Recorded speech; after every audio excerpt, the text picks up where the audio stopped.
ఆరోగ్యాభిలాషులందరికీ నా హృదయపూర్వక నమస్కారములు.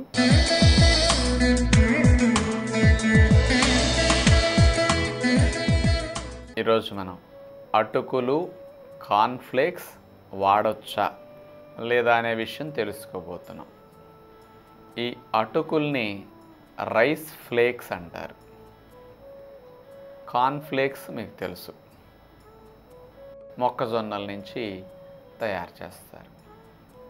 ఈ అటుకులు అనేవి ఎలా తయారు చేస్తారంటే, మనకి బియ్యాన్ని తీసుకోవాలి అంటే వడ్లు కావాలి. మనకి వడ్లు నుంచి బియ్యం వస్తాయి. అంటే వడ్లు పైన ఏమవుతుంది, ఒక హస్క్ అంటారు, ఓక అది ఉంటుంది, పొట్టు ఉంటుంది, అంటే స్కిన్ ఉంటుంది వడ్డు పైన. దాన్ని తీస్తే బియ్యం అంటారనమాట. ఈ వడ్లుని నానపెట్టేసి బాగా ఉడకబెట్టి ఆ వేడి మీద ప్రెస్ చేస్తారు. ప్రెస్ చేసి పైనుండే ఆ స్కిన్ తీసేస్తారు. ఓక రైస్ మిల్లుల దగ్గర పెద్దగా గుట్టలు ఉంటాయి చూసారా, ఓక గుట్టలు, ఓక లారీలు మీరు అప్పుడప్పుడు రోడ్డు మీద వెళ్తే చూస్తుంటారు కదా, అది అట్లా ప్రెస్ చేశాక ఈ ఓక తీసేస్తారు. అందుకని అది అటుకులు అంటే రైస్ నుంచి తయారవుతాయి. ఇది అన్నము తింటే ఎలాంటిదో అటుకులు తింటే సేమ్ అంతే. దానికి దీనికి డిఫరెన్స్ లేదు. ఇక్కడ బియ్యాన్ని తీసుకొచ్చి నీళ్ళల్లో పోసి ఉడకబెట్టి తింటున్నాం, అది అన్నము. ఇక్కడ వడ్లునే ఉడకబెట్టాం, బియ్యాన్ని ఉడకబెట్టాల్సిన బదులు, అది జరిగేది. ఉడకబెట్టిన వడ్లుని నానటం కోసమని ప్రెస్ చేశారు. పల్చగా అయితే ఈజీగా నానుతుంది కాబట్టి, అందుకని పలుచగా ఫ్లేక్ లాగా అట్లా ఉంటుందన్నమాట అటుకులు. ఇది వెనకటి రోజుల్లో ఏదన్నా ఆహారం అందుబాటులో లేనప్పుడు, అలాంటి సందర్భాల్లో మనిషి ఆహారం తినటం కోసం చేసుకున్న సదుపాయం అటుకులు. ఈ అటుకులు ఆల్రెడీ వేడి చేయబడ్డాయి, ఉడకబడ్డాయి కాబట్టి మళ్ళీ అన్నములాగా ఉడికించాల్సిన అవసరం లేదు. Readymade food. అట్లాగే కార్న్ఫ్లేక్స్ కూడా అంతే, హీట్ చేసి ప్రెస్ చేసి అలా ఇస్తారు కాబట్టి ఆల్రెడీ ఇక ఉడకబెట్టాల్సిన పని లేదు. వేడి వేడి అట్లా వేసుకుంటే వెంటనే ఉబ్బిపోతాయి, నానిపోతాయి, వెంటనే తినేస్తే డైజెషన్ అయిపోతాయి. అందుకని చాలా సదుపాయం ఈ రైస్ ఫ్లేక్స్, కార్న్ఫ్లేక్స్. వీటిని ఎలా వాడుకోవచ్చు? 100 గ్రాముల రైస్ తీసుకుంటే 350 క్యాలరీల ఎనర్జీ ఉంటుంది. 100 గ్రాములు అటుకులు తీసుకుంటే కూడా 350 క్యాలరీల ఎనర్జీ. సేమే కదా మరి, అక్కడ గింజగా ఉంది, ఇక్కడ ప్రెస్ అయి పలుచగా ఉంది, అంతే తేడా. అక్కడ ముందు ఉడికింది అటుకులు, బియ్యం తర్వాత ఉడుకుతున్నాయి, అంతే తేడా. ఇక 350 క్యాలరీలు. అట్లాగే ఈ మొక్కజొన్న కండి మనం కొనుక్కుంటాం కదా పచ్చిది, అందులో తీసుకుంటే 100 గ్రాములు 110 క్యాలరీల ఎనర్జీ ఉంటుంది. వీటిని కూడా మనం అట్లా హీట్ చేసి ప్రెస్ చేస్తున్నాం కాబట్టి సుమారుగా కార్న్ఫ్లేక్స్ క్యాలరీస్ తక్కువ. ఇక రైస్కి క్యాలరీస్ 350, ఇది 110, 120 క్యాలరీస్ కంటే ఉండవు అన్నమాట. ఈ కార్న్ఫ్లేక్స్లో కూడా క్యాలరీస్ తక్కువ.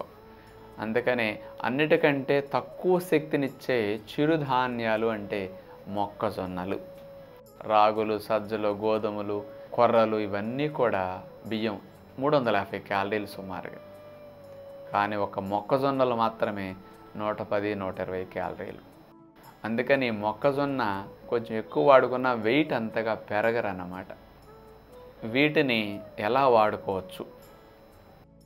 ఈ అటుకుల్ని ఎప్పుడన్నా ఒక ఆహారంగా మనం ఎవరు ఇంట్లో సదుపాయం లేనప్పుడు, చేసి పెడతానికి కుదరనప్పుడు వాడుకోవచ్చు అన్నమాట. మీరు భోజనం చేయాలి, ఇంట్లో ఆడవారు లేరు, వంట చేసుకోలేరు, అలాంటప్పుడు ఏదో తాత్కాలికంగా తినేయాలి, అలాంటి ఎమర్జెన్సీకి ఎప్పుడు పనికొస్తాయి అన్నమాట.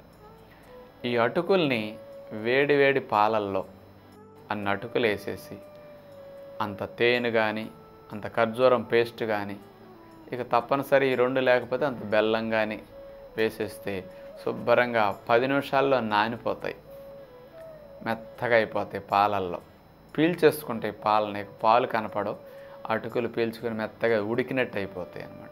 దాన్ని స్పూన్ వేసి తింటుంటే చాలా బాగుంటుంది. వెనకటి రోజుల్లో మీ అందరికి అనుభవం ఉంది, ఇట్లాంటి వాడుకోవచ్చు.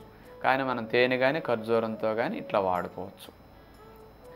అటుకుల్ని మధ్యాహ్నం పూట ఎప్పుడన్నా మీరు ఒక 4 రోజులు 10 రోజులు ఊరు వెళుతున్నారు, ఆ ఊర్లో ఉన్నప్పుడు ఏదో ఉదయం పళ్ళు సాయంకాలం పళ్ళు తిని కాలక్షేపం చేయొచ్చు. కానీ మధ్యాహ్నం హోటల్కి వెళ్ళలేరు, వండుకోవటం కుదరదు. కానీ భోజనం కావాలనుకుంటే అన్ని అటుకులు పట్టుకెళ్ళి కూడా ఉంచుకోండి.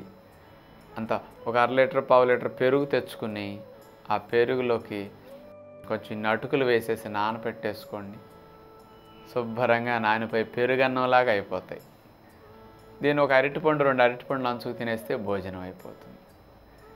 మనం తినే అన్నం అయితే పాలిష్ పట్టాం, వైట్ రైస్. కానీ అటుకులకి పాలిష్ పట్టరు, అందుకని పోషక విలువలు ఇంకొంచెం ఉంటాయి. బి విటమిన్స్ అవి పోవు అన్నమాట. పైన మాంసకృతులు కొవ్వు పదార్థాలు ఉంటాయి, అవి పోవు. కొంచెం బలం ఎక్కువ అటుకులు బియ్యంతో పోలిస్తే. అంటే ముడి బియ్యంతో సమానం అన్నమాట, అది లెక్క. అందుకని ఎప్పుడన్నా అటుకులు శుభ్రంగా అట్లా మీరు పెరుగులో నానబెట్టుకుని ఉల్లిపాయ ముక్కలు పచ్చిమిరకాయ ముక్కలు వేసి నానబెట్టేసి కొంచెం నిమ్మరసం కూడా కలిపేసి నానబెట్టారనుకోండి, ఏ దద్దోజనంలాగా అయిపోతుంది అనమాట. ఒక 2 గంటల నానేసి అలా పెట్టుకు తినొచ్చు. ఇది రెండో సోర్స్. ఇంకా అటుకుల్ని మీరు ఉప్మాలాగా ఏమి లేదు, అటుకుల్ని నీళ్ళల్లో వేస్తారు, తీసేస్తారు. వేయటం కడిగేసి తీసేస్తే మెత్తగా అయిపోతాయి. ఇక ఉప్మాకి తాలింపు ఎట్లేస్తారు, సేమ్ అంతే. అట్లా తాలింపు వేసాక ఇక నీళ్లు పోయరు, ఆ తాలింపులోకి ఇది వేసి కలిపేసుకుంటే అటుకుల ఉప్మా. ఎంత సింపుల్గా 10 నిమిషాల్లో అయిపోతుందండి. ఎందుకంటే వేడి నీళ్ళు వేసేట తీసేస్తే చాలు, మెత్తగా అయిపోతుంది చక్కగా. ఉప్మాకి వేసినట్టు తాలింపు అంతా వేసేసుకుని అందులో కడిగేసిన అటుకుల్ని వేసేస్తే చాలు అనమాట. నాననివ్వక్కర్లా, నానిస్తే ఇరిగిపోయి మెత్తగా పిండి అయిపోతుంది. నీళ్ళలో వేసి తీసేస్తే చాలు అనమాట. ఇట్లా చేసుకోవచ్చు. అటుకులతో మిక్చర్ కలుపుకోవచ్చు. ఈ అటుకులకి ఆల్రెడీ హీట్ చేసి డ్రైగా పొడి పొడి ఆడుతుంటాయి, కావాలంటే బాండీలో వేసి ఒట్టిగా వేపండి, కరకరలాడితే. ఆ వేపిన అటుకులకి మాడకుండా వేపి దానికి అన్ని వేరుశెనగ పల్లీలు వేపినవి, పుట్నాల పప్పు వేపింది, కొంచెం కరివేపాకు వేపి, కొంచెం మిరపకాయలు పచ్చిమిరపకాయ ముక్కలు కట్ చేసి వేపి, ఇట్లాంటివి చేసి కొంచెం ఇన్ని ఉల్లిపాయ ముక్కలు పచ్చివి కట్ చేసి ఇంత క్యారెట్ తురుము ఇట్లాంటివి కలిపేసి దీనికి ఇంత చాట్ మసాలా పొడి కలిపారంటే కమ్మగా ఉంటాయి. అంటే పిల్లలకి ఎప్పుడన్నా ఇట్లాంటి ఆహారం లేనప్పుడు ఇలాంటిదంతా కలిపి పెడితే భోజనం ఇది, అంతేగా స్నాక్ లాగా వద్దండి. తినేస్తాం, రైస్ ఐటమ్ కదా, ఎక్కువ తినేస్తారు, భోజనంలాగా అయిపోతుంది అనమాట. ఒకరోజు డిన్నర్లో ఏం వండుకోకుండా ఇలాంటివి తినేస్తే అయిపోతుంది. ఇలా ఎప్పుడైనా వాడుకోవచ్చు. అట్లాగే మీకు ఈ కార్న్ఫ్లేక్స్ మీరందరూ కూడా పాలల్లో వేసుకుని వాడుతుంటారు. ఇది ముసలి వారికి, దంతాలు లేని వారికి చాలా మంచిదన్నమాట. అంటే మనకి ఎప్పుడన్నా గ్యాస్ ట్రబుల్ ఉంది, అరుగుదల సరిగా లేదు, పొట్ట హెవీగా ఉంటున్నది, తినబుద్ధి కావట్లేదు, వేడివేడిగా ఏదైనా తాగితే బాగుండు అనిపిస్తుంది. అలాంటప్పుడు ఉదయం పూట ఈ కార్న్ఫ్లేక్స్ని పాలల్లో వేసుకుని అంత తేనె కలుపుకొని లేకపోతే ఎండు ఖర్జూరం పొడి కలుపుకొని, ఇక లేనప్పుడు పంచదార బెల్లం మీ ఇష్టం అనుకోండి, కలుపుకొని త్రాగేస్తే ఒక బ్రేక్ఫాస్ట్ వేస్తే దాని స్థానంలో తీసుకోవచ్చు.